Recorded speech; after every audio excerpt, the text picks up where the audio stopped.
collectively, we're all still spending a couple $100 million a year. If you have a look for the COVID 2019, almost half of the grid, it was a tough situation, close to the bankruptcy. Now I think the team are in a much better position. We are not profitable, but I can see light at the end of the tunnel. We're very fortunate to be financially successful, stable and debt-free. Since Liberty Media have been in, the US market has exploded.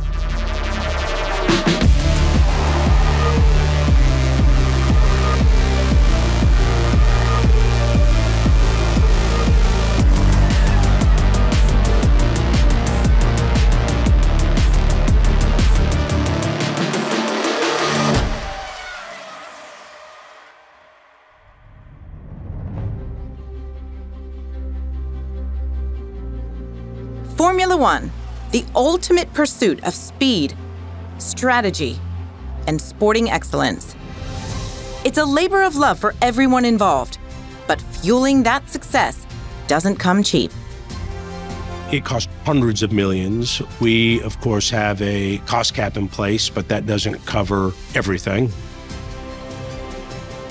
It covers a good majority of what we spend to perform on the track, which is what it was intended to do, but things like drivers and power units and marketing sit outside the cap.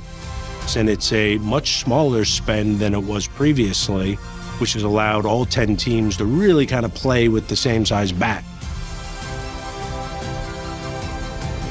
Formula One earns billions in revenues.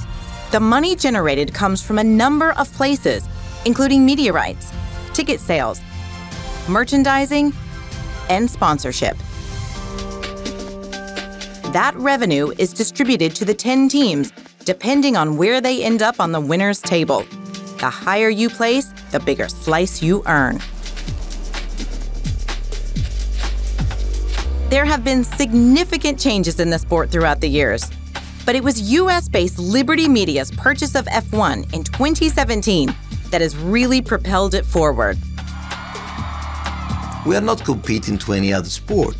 We are competing to different interests. We are competing to a new tool of communication.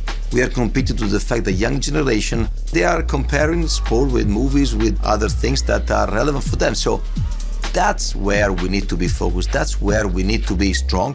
And that's maybe the reason why we are so successful.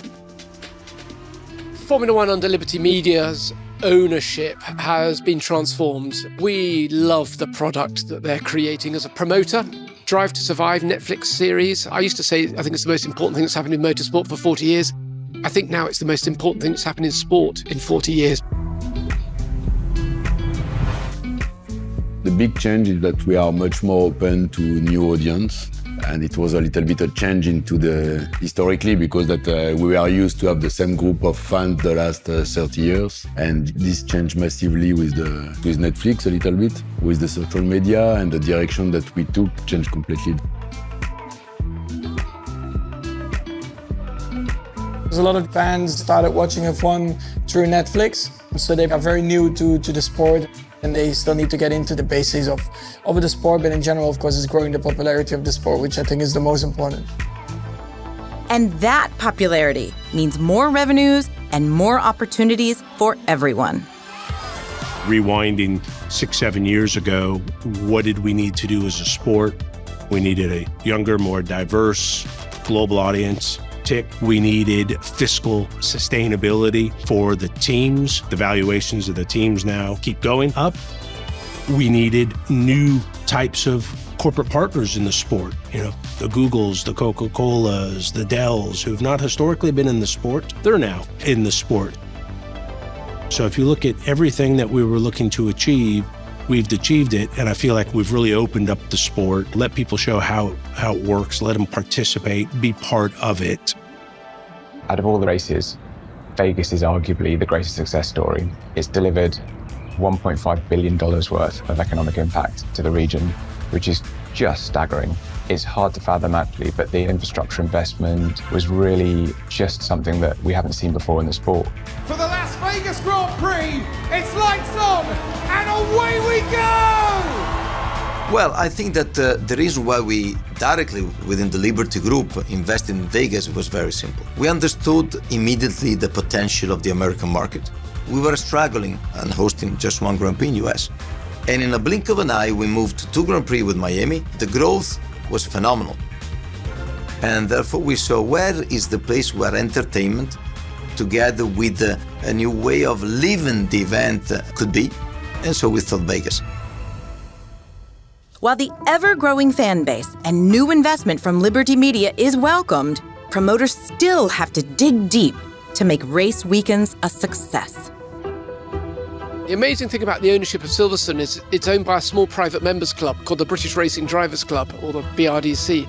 And the BRDC operates as a not-for-profit organisation, and all of the profit that we make as their operating company, they reinvest back into this site for the good of British motorsport. Having Formula One guaranteed until 2034 is really important for Silverstone. So we're a very broad business, 52 weeks a year, a leisure and a business destination, but we sit underneath a motorsport brand, and that is derived in large part from our long-standing position on the Formula One calendar. So having that certainty, that runway for the next 10 years gives us here at Silverstone a real opportunity to continue to diversify our business and grow our key events. Good afternoon, ladies and gentlemen, and welcome to the Formula One Rolex Australian Grand Prix. One way for promoters to be profitable is to get sponsors on board, similar to the teams on the grid. We're quite strategic in who we partner with. We see it as a two-way relationship. Clearly, there's a financial benefit having a partner, but also we look at how they're going to activate on site. What value can they bring to the experience? What ways can our fans engage with their brand? Just make sure you have your tickets downloaded and your bags open for inspection. There's a few elements to making an F1 event profitable. There's a lot of effort and a lot of money, a lot of resources going to constructing the circuit for us, given it's largely temporary. That brings with it enormous opportunity, whether that be from a fan experience point of view, from general admission, what we call park passes, through to grandstands, through to hospitality. It also allows us to brand areas of our event. So for example, we have a family zone, a kids zone, pit stop park. Then we have a whole lot of local partners, and they might be interested in the glamour side of the event. They might be interested in motorsport, they might be interested in beauty. And so it's working with those to activate. And a number of those are global F1 partners. Rolex would be an example where they have a global arrangement with F1, but locally they like to activate. Sponsor partnership is one important and very crucial element of our success. It's not only related to money, but it's related to relationship. If you just think 4 years ago, 3 years ago, we were only 4 global sponsors. Now we are more than 10. And that means that what we are offering to them is something that is good for their business in terms of not only visibility, but in terms of giving the opportunity to their customer to live something unique everywhere around the world with a very constant and good level of stability in terms of offer. And that's the reason why we are successful. What we see today is really at the team level, the situation is super healthy. Every team is building up a platform of partners that is consolidating the success. And so together, we can really involve more and more people, because at the end of the day, the sport, our business, is connecting people, giving them the chance to enjoy, but also develop a business opportunity.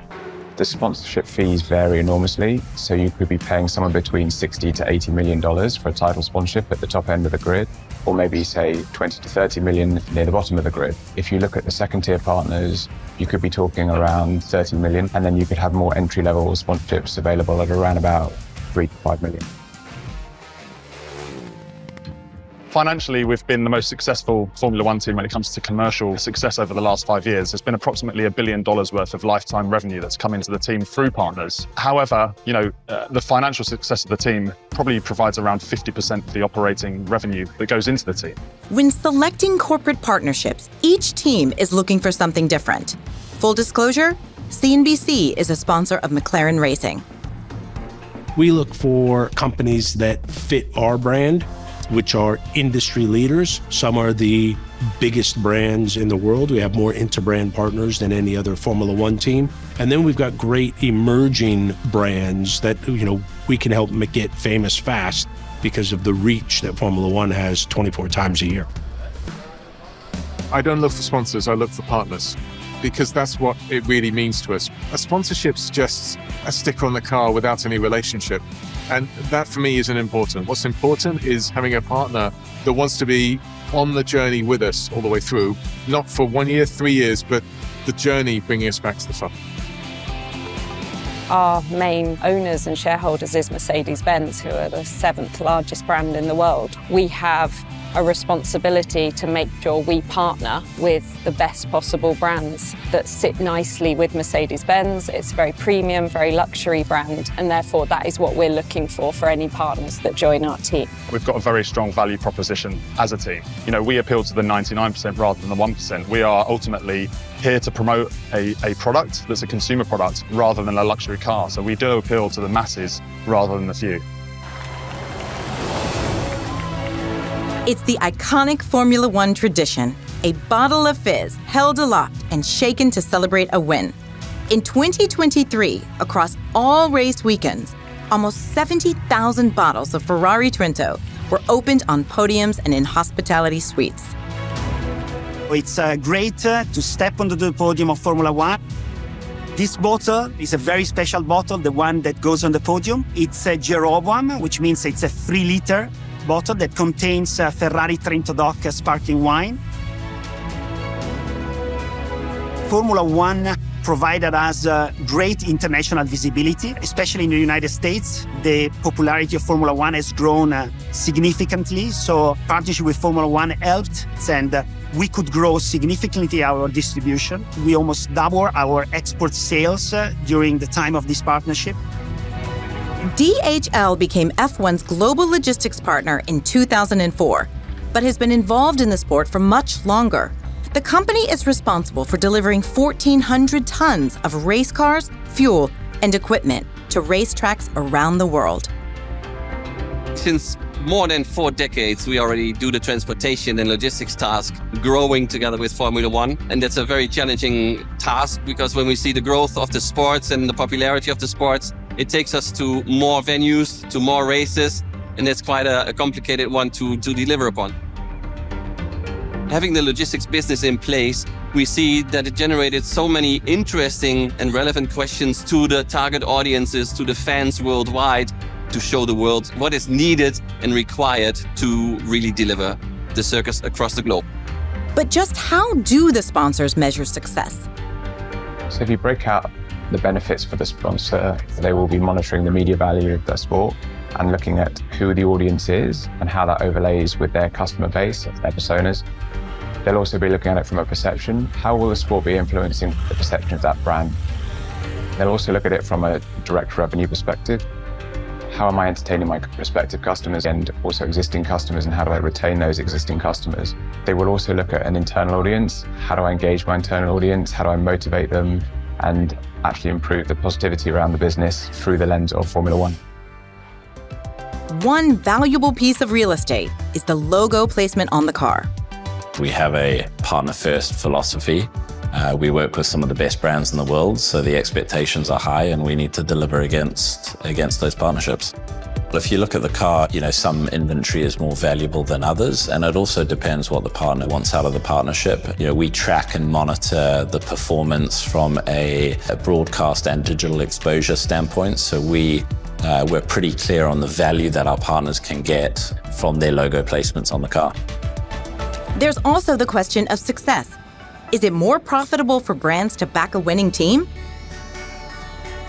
There is a certain correlation. So the base entry is that the higher up you are on the grid, the more eyeballs on TV you get watched by. But there's a second correlation, and it's one of the reasons why I joined Williams. Of all the teams on the grid, Williams is the second most successful of all of them. The heritage is incredible. It's to a level where most up and down the pit lane, near enough all up and down the pit lane, would dream of having the heritage we have. Backing a winning team is vitally important for the partners, but I think sustained success over a longer period of time is equally important. We also have an amazing brand of Mercedes-Benz, and partners want to associate themselves with that. Any successful partnership needs to deliver for both organizations. So as long as the goals and what success looks like is set out up front, and then the expectations are clear on both sides, and as long as we can demonstrate to our partners that we're hitting those performance gateways all the way along, I think we're in good shape.